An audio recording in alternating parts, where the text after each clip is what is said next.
Hello everyone, my name's Cliff, this is Anita. Hi. And welcome to my channel. This is Cliff's Dark Gems. Today we're going to be chatting about all sorts of stuff. First of all, we're going to talk about how we feel about Valentine's Day and a few other things. We're also going to chat about relationships in horror books. We're going to have a little doggy interlude, and then my wife has actually cooked me up a horror snack. Blood splattered beer mummies. Blood splattered beer mummies. Yes. Stay tuned.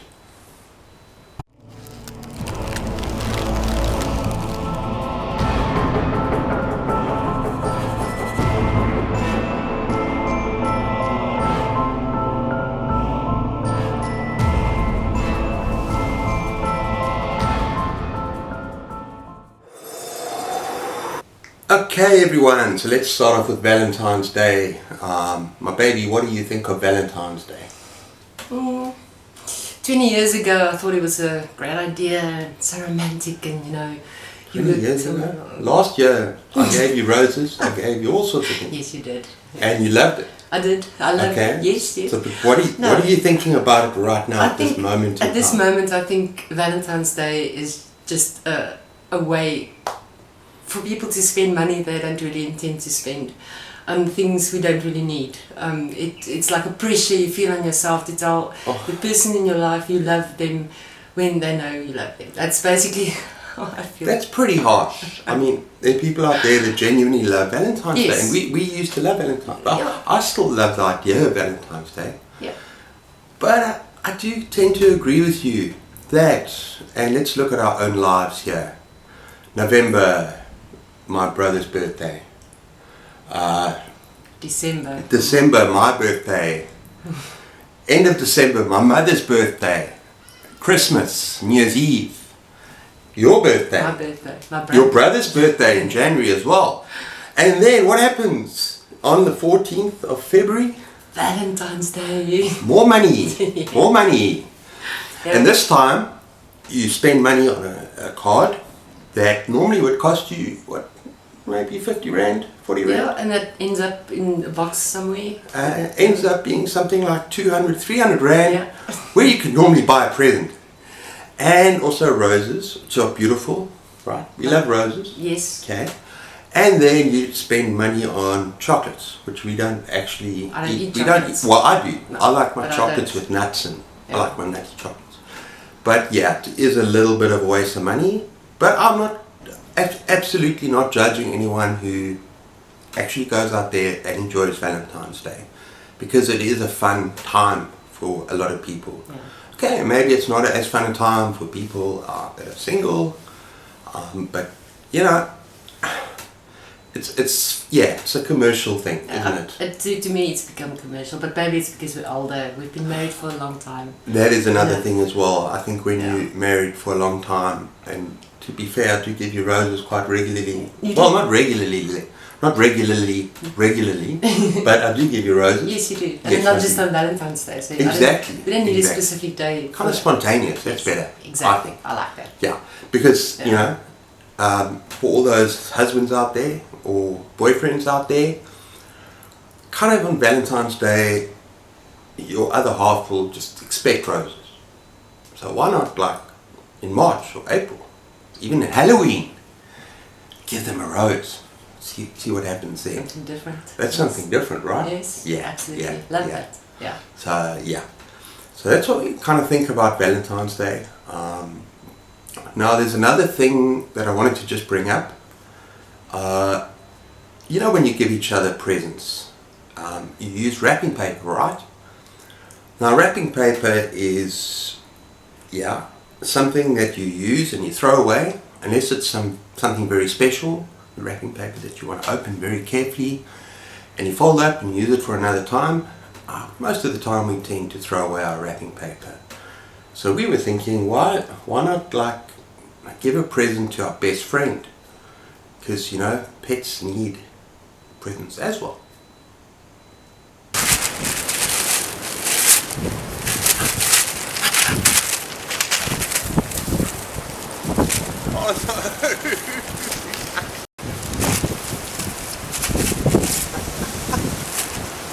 Daddy Santina upstairs. Give me Daddy Santina upstairs. Harrison.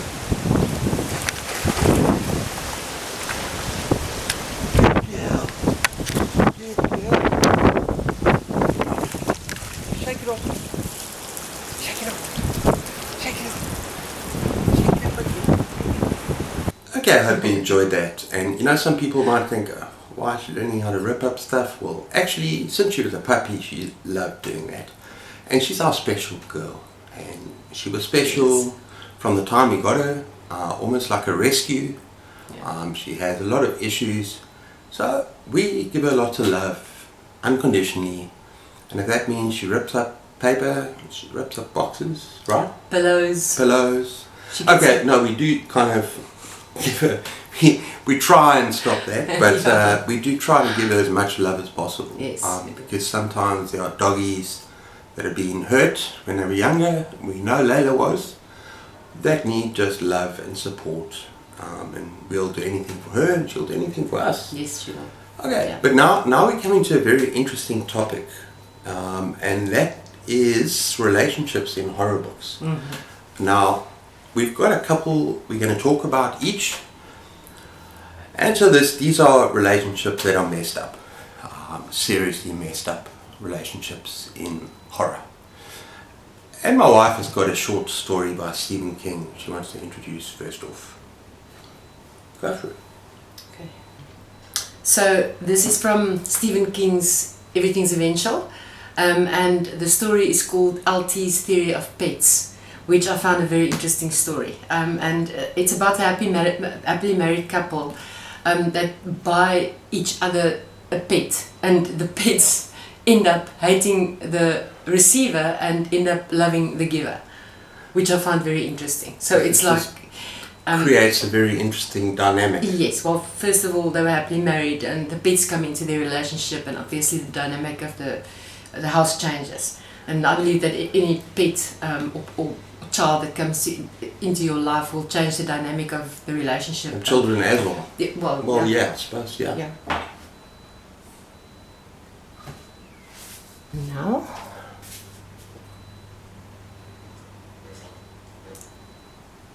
I read this story in Stephen King's Everything's Eventual, and the story is called LT's Theory of Pets, which was a very interesting story. So this is about happily married couple, just like us. Just like us. Yes. And they end up, I read this a very long time ago, but I remember they end up buying each other a pet. And interestingly enough, the pets ended up hating the receivers and loving the givers. Yeah, if I remember correctly, it was the husband bought the wife a cat. A cat, yes. And the wife bought the husband a dog, and that happened first. And the dog went with the wife and hated the husband, and the cat loved the husband, hated the wife. Hated the wife, yes. So a very weird thing had happened there. Yes. And then? And that obviously, you know, I think bringing pets or a pet into a relationship will change the dynamic of any household. In any new breath coming into a house, pets, even kids, will change the dynamic. So obviously things are going to change, and in their case, it changed dramatically.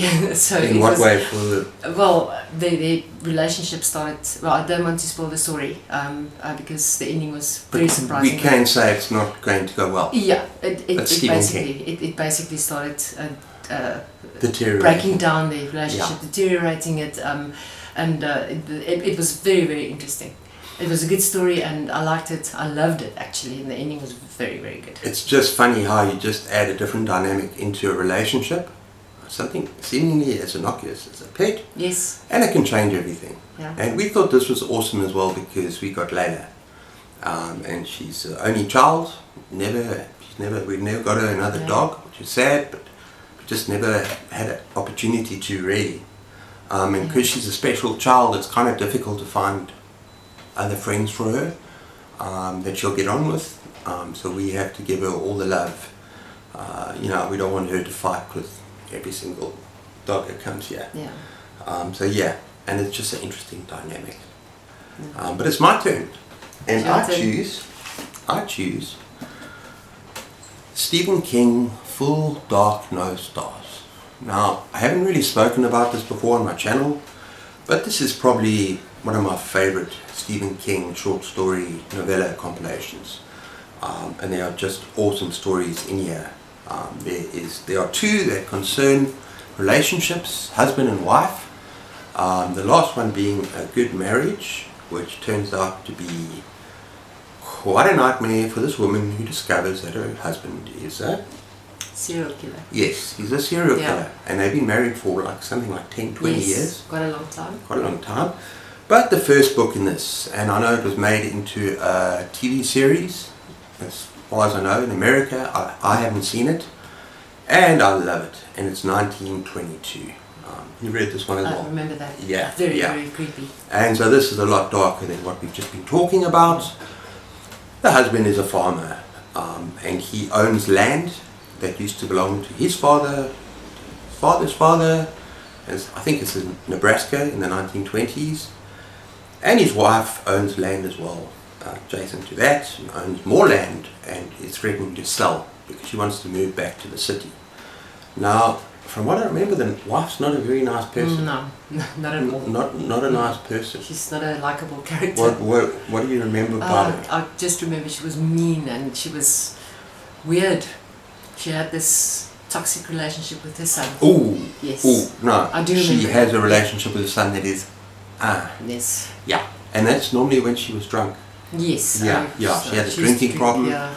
So she was not a nice person. However,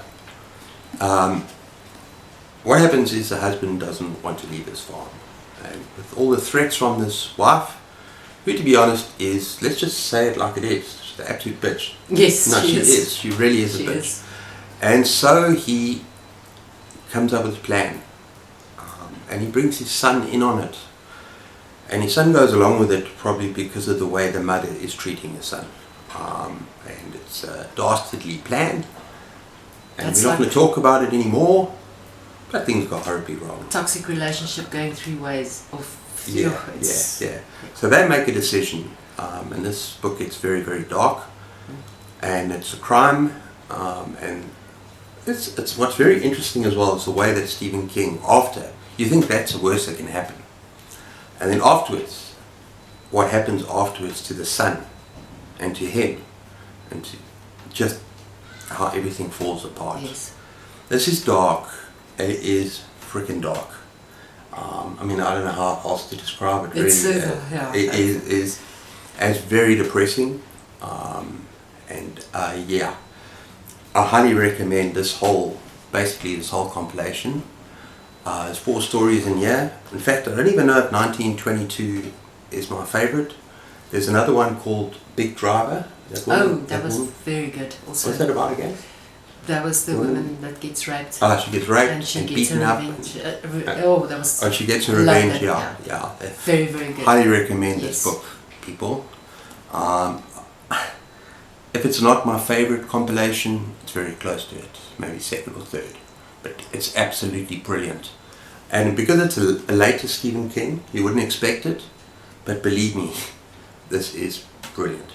And 1922 is one of those stories where you put the book down and be so grateful you were not in that. But it's one of those. Yeah. Have you got another story for me? Yes, I do. Okay, so I actually mentioned this book in our first video that we made together, and I want to just mention this book again because of the toxic relationship that was going on here. And that is Stephen King Rose Madder. The way that this book starts out basically pictures the whole scenery around how the rest of the book is going to play out, and it's shocking. The beginning is shocking. Can I make a comment there? That is the most brutal opening Stephen King has ever written. Yes. Absolutely brutal. And I'm not giving away spoilers here because it's right at the beginning. Yeah. I can imagine it's domestic abuse, and the wife gets the living shit beaten out of her. And she happens to be pregnant. So I just want you to imagine the worst case scenario. Worst case scenario is also her husband is a policeman, and therefore she's got nowhere to go. and that is part of the reason why she stays put. You know, she's dependent because he's powerful, and she depends on him financially, and she, you know, so it's very easy for someone to sit and read a book and think, why don't you just get out of the relationship? Yeah. But it's he pulls you into that book immediately, and he shows it from so many different angles that you understand why she stays, but why she has to, you know, do what she has to do. It is very, very good. I love this book. I've recommended this, one of my top 10 reads. And to me, this is a very, very good book to read. Look, I love that book, and the opening is absolutely brutal, and the fact that she does leave and tries to get away, she gets away. I had a problem with the ending. I did not appreciate the supernatural and the stuff. I'm not going to go into spoilers, but I did not appreciate all that happens at the end, to do with the painting. No spoilers here, but I have to admit that the beginning and that whole idea of domestic abuse, and there's so many reasons why women will just stay with a guy that beats her. I mean, it's like, I know that if I even laid a hand on you, which I've never done, I'm scared of her. And her mom and dad and her brother will come for me, and I'll be very scared. I've got MasterChef now, so yeah, exactly. Yeah, no, it's not going to happen. I'm not going to. But anyway, yeah. Okay, so it's my turn. Yes. Okay. What have I got there? Oh yes, I was thinking of another one. Now this is a different kind of relationship problem. This is betrayal. And I'm thinking of Rosemary's Baby by Ira Levine. Now, this is a book where this woman who's pregnant ends up in a high-rise apartment with her husband, and it turns out, and it's not giving spoilers, this is common knowledge, it turns out that there's Satanists in the high-rise apartment, and there's just an increasing sense of paranoia and dread and tension within this woman, and everything going wrong around her, and who can she trust? And there's just so much betrayal from guess who, the person that she should really be able to trust in. And that's all I can really say about that book. I mean, it's heartbreaking that you got a seemingly decent man next to her, and there's just no trust. It's almost like he's not supporting her. I actually can't, I don't want to go into spoilers. I don't even know if I've said too much. I don't think so. No. I saw the movie. I haven't read the book. I would love to read the book. Once I'm done with the Dark Tower series, I'll start going to, you know, just, but I did see the movie, and I really enjoyed that. I loved the premise of the story. It was good. It was really, really good. So I would love to read the book. It's really a story of betrayal, isn't it? Yes, it is. Yeah. It's shocking. But I'm not going to go more into that because I don't want to give away spoilers. Yeah. But you've got something different now. I know that you thought of a movie. Yes, there is a movie that I absolutely loved. I think I've seen that twice with you, and once or twice on my own. So I absolutely love that movie, and that is called. Oh shit. We're just going to add this in as a blooper. What is it Jeff called? Bridges and... What's it?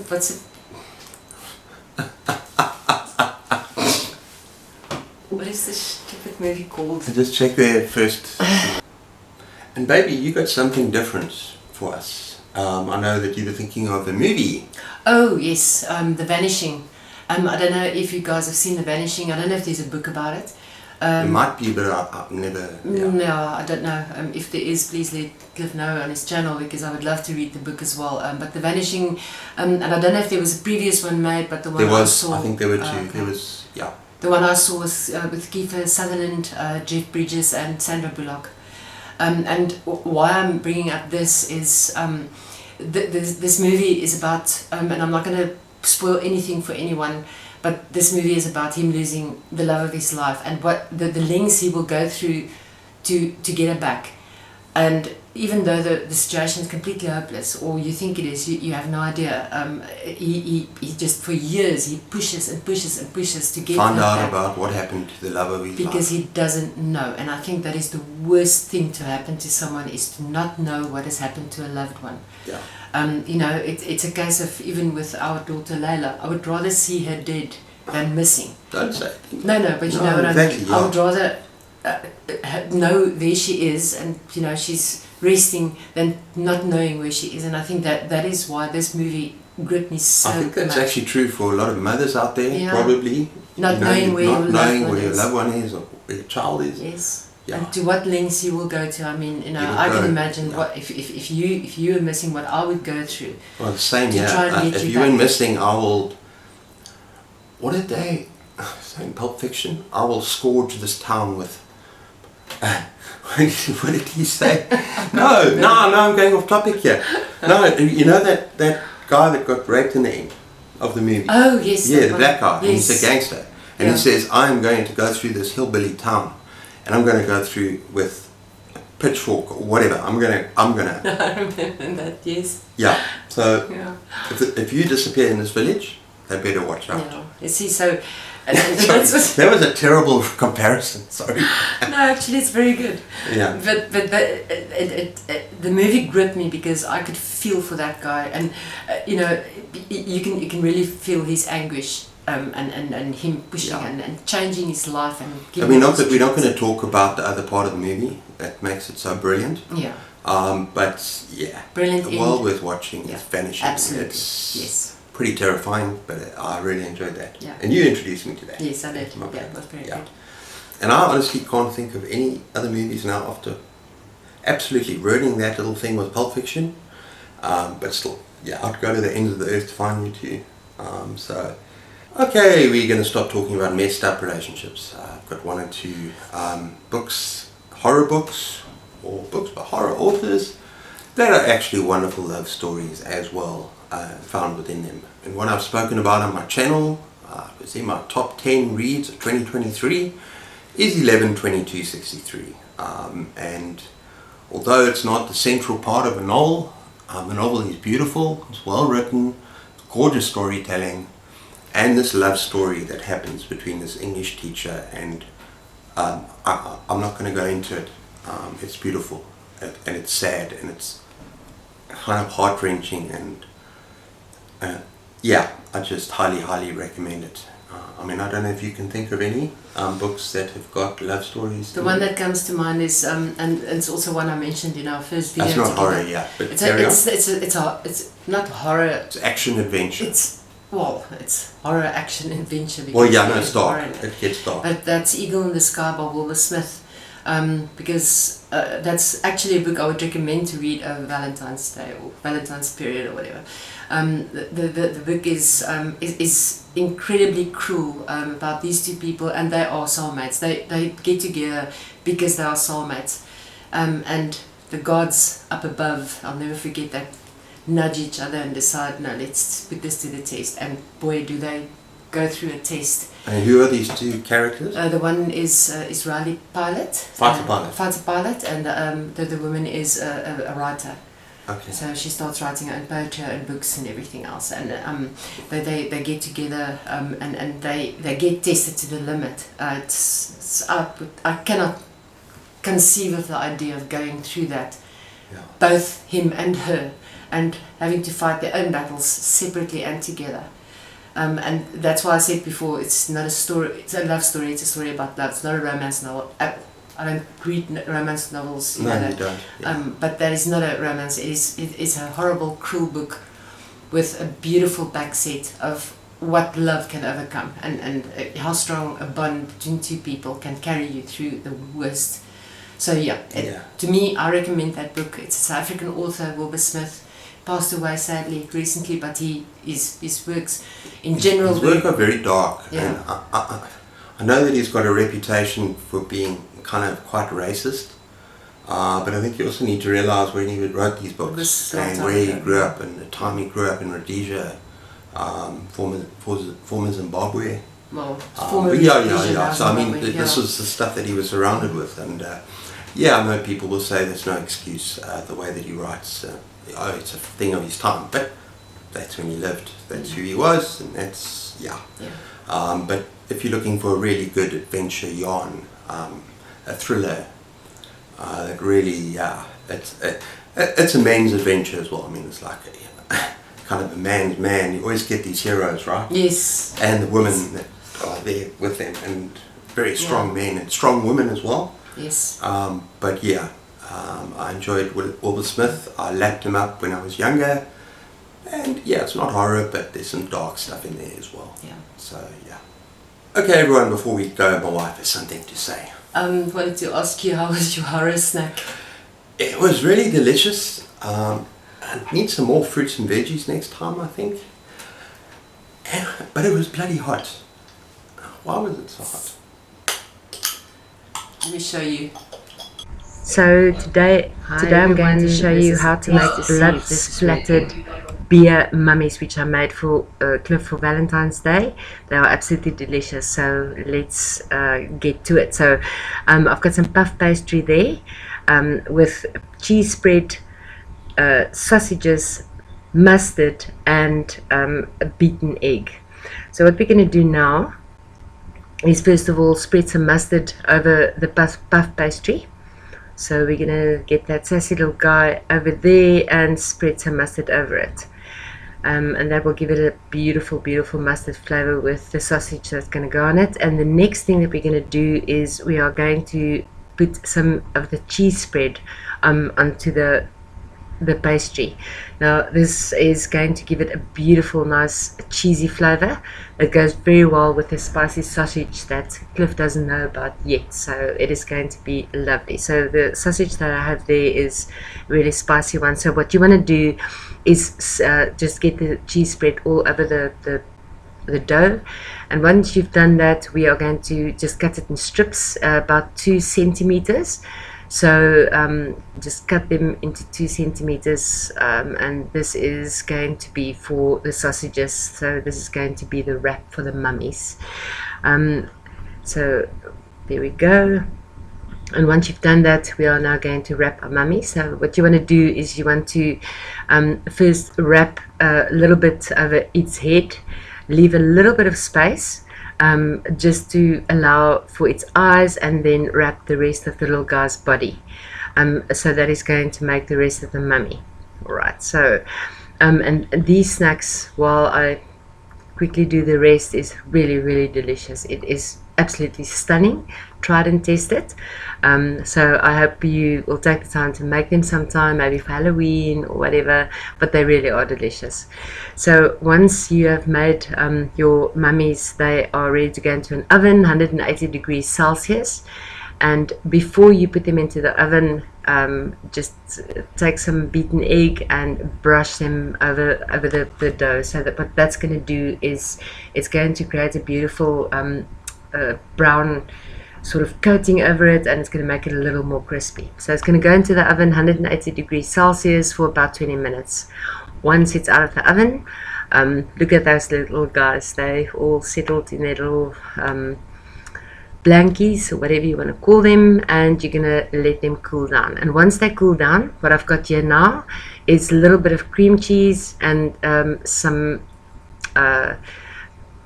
gherkins that I've cut.